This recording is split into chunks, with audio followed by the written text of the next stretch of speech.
ये विलन पिंडी में एक पाया गया और इस विलन के पास असला भी है। इसके पास डेरा भी है। इसके पास अपने वफादारों की फौज भी है और एक बाइकिया चलाने वाले मेहनतकश की बीवी इसे पसंद आ जाती है। पकड़कर इसे तशद्दुद करता है। इसे कहता है कि तुम अपनी बीवी को तलाक दो, उसके बाद मैं तुम्हें छोड़ दूंगा, तुम अपनी बीवी मेरे डेरे पर।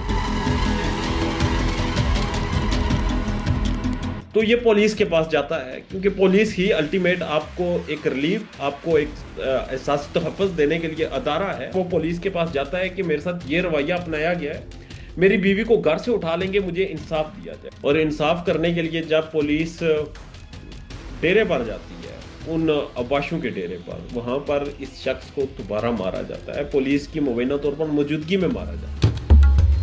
वेलकम जी मेरे सोशल मीडिया प्लेटफॉर्म से, मैं हूं कार बगा। आपने कहानियों में और नावलों में ये देखा और सुना और पढ़ा होगा कि किसी शरीफ और गरीब इंसान की बापर्दा बीवी किसी उबाश को पसंद आ जाए और वो उनका जीना हराम कर देता है। ये विलन पिंडी में एक पाया गया और इस विलन के पास असला भी है, इसके पास डेरा भी है, इसके पास अपने वफादारों की फौज भी है और एक बाइकिया चलाने वाले मेहनतकश की बीवी इसे पसंद आ जाती है। और ये अपने ससुराल, बाइकिया चलाने वाला अपने ससुराल जा रहा होता है और इसे वो उबाश पकड़ लेता है। पकड़कर इसे तशद्दुद करता है। इसे कहता है कि तुम अपनी बीवी को तलाक दो, मैं तुम्हारी बीवी से शादी करना चाहता हूँ, और उसके बाद मैं तुम्हें छोड़ दूंगा, तुम अपनी बीवी मेरे डेरे पर ले आओ। ये शख्स जब वहां से मिन्नत समाजित करके निकलता है तो ये पुलिस के पास जाता है क्योंकि पुलिस ही अल्टीमेट आपको एक रिलीफ, आपको एक एहसास तहफ़्फ़ुज़ देने के लिए अदारा है जो कि रियासत के अंदर होता है और उसकी जिम्मेदारी होती है। पुलिस का ये काम हरगिज नहीं होता कि नाकों पर खड़े होकर गुजरने वालों को चपेड़े मारे। पुलिस का काम ये हरगिज नहीं होता कि ये कहें कि हमारा डर होगा तो इंसाफ होगा, अमन होगा। पुलिस का काम ये हरगिज नहीं होता कि लोगों को खौफ दें, बल्कि पुलिस का काम होता है कि उस इंसान को जो कि अपनी प्राइवेट सिक्योरिटी नहीं अफोर्ड कर सकता, आप उसे इंसाफ दें। यहां पर तो बहुत से ऐसे लोग हैं जिन्होंने अपने मिलेशियाज बनाए हुए हैं, अपनी सिक्योरिटी, अपनी फोर्सेस बनाई हुई है। एक इंसान जो बाइकिया चलाता है, उसकी बीवी किसी को पसंद आ जाती है और वो पुलिस के पास जाता है कि मेरे साथ ये रवैया अपनाया गया है, मेरी बीवी को घर से उठा लेंगे, मुझे इंसाफ दिया जाए। ये दरख्वास्त वो पुलिस के पास जमा करवाता है और उसमें वो गुजारिश करता है कि मैं जुमा खान वल्द सरदार जरीफ सकना नूरा रोड, मल्ला भटिया, शकड़ियाल, रावलपिंडी का रिहायशी हूँ। इसकी अपनी बीवी का नाम लिखता है, तारीख लिखता है और उसके बाद ये बताता है कि मैं इस पर्चे के तहत मुतासरा हूँ। ये तारीख है 30 अप्रैल की, रात 8 बजे अपने ससुराल जा रहा था तो मुझे मोहम्मद गुल और अख्तर खान, असगर खान, कामू खान, गुल हसन, अनवर खान और उनका चाचा असगर खान और 3 नामालूम अशखास ने रोका, मुझे मारना शुरू किया। कामू खान के पिस्टल 30 बोर था जिसके जरिए वो जबरदस्ती असले की नोक पर अपने डेरे पर ले गया और वहां पर वीडियो बनाते रहे। ये वीडियो भी आपको दिखाते हैं, इस शख्स को मार रहे हैं। कॉपीराइट्स का मसला है, अगर आपको ये प्रॉब्लम ना हो तो ये ये वो शख्स है जिसे ये मारा जा रहा है और इसके साथ फिजिकल वायलेंस हो रहा है और इसे ये कहा जाता है कि तुम अपनी बीवी हमारे पास छोड़ दो, हम तुम्हें माफ कर देंगे।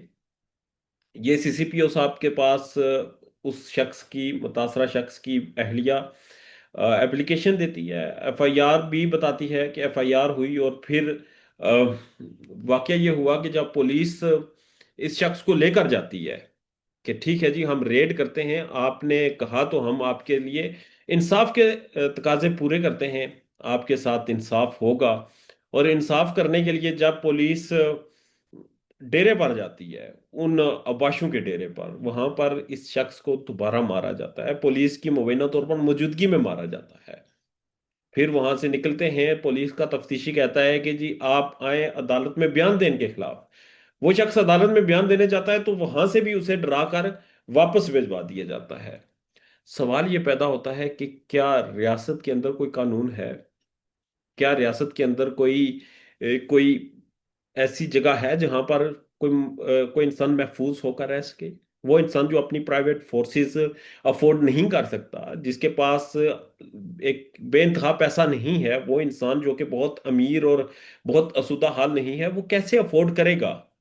वो कैसे अपनी बीवी छुपाएगा? वो कैसे अपनी औलाद छुपाएगा? अपना माल कैसे वो प्रोटेक्ट करेगा? क्योंकि पुलिस की मौजूदगी में एक शख्स को मारा जाता है। इस कहानी का दूसरी पार्टी का मौकफ ढूंढने की कोशिश की, अप्रोच करने की कोशिश की, अभी तक सामने नहीं आया। हो सकता है कि ये जुमा खान, इसकी कोई इलीगल एक्टिविटी रही हो, हम बेनिफिट ऑफ डाउट देते हैं उन्हें। हो सकता है कोई जुआ खेला हो, किसी भी सूरत कोई भी शर्त लगी हो, कोई मामलात हो जिसकी बिना पर इस शख्स के साथ ये सलूक किया गया। हो सकता है ये कहानी को एग्जैजरेट कर रहा हो। इस सारी चीजों का अल्टीमेट सोल्यूशन देना पुलिस का काम है। अगर सच है तो मुल्जमान को सामने लाना, और अगर झूठ है तो फिर हकीकत सामने लाना।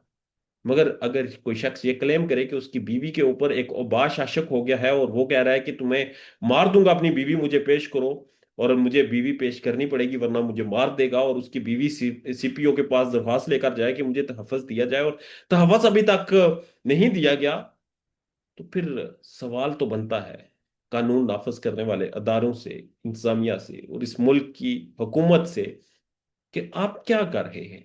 आप आज सेनेटर मुश्ताक की अहलिया को, उनकी बेटी को और उनके बेटे को गिरफ्तार कर लिया गया, और गिरफ्तार इसलिए किया गया है क्योंकि वो इसराइल के खिलाफ और फलस्तीन के हक में एक ताज़ीती कैंप लगाए बैठे थे इस्लामाबाद प्रेस क्लब में, जो कि एक जगह मुख्तस है हुकूमत पाकिस्तान की तरफ से। अगर पाकिस्तान तहरीक इंसाफ सड़कों पर निकलती है तो उन्हें उठा लिया जाता है। अगर हुकूमत के खिलाफ कोई ट्रेड यूनियन एहतजाज करती है तो उन्हें मारा जाता है। किसानों को उनका गला घोंटा जा रहा है। आप क्या क्या रहे हैं? सवाल बनता है इस हुकूमत से कि आप इलेजिटिमेट हैं, आपके पास हक नहीं है, मगर आप इस कुर्सी के साथ चिमटे हुए हैं ऐसे जैसे ये कुर्सी नहीं तुम्हारा जनाजा है। अपना और अपने चाहने वालों का ढेर ज्यादा ख्याल रखिएगा। इजाजत दीजिए। अल्लाह ने के बाद।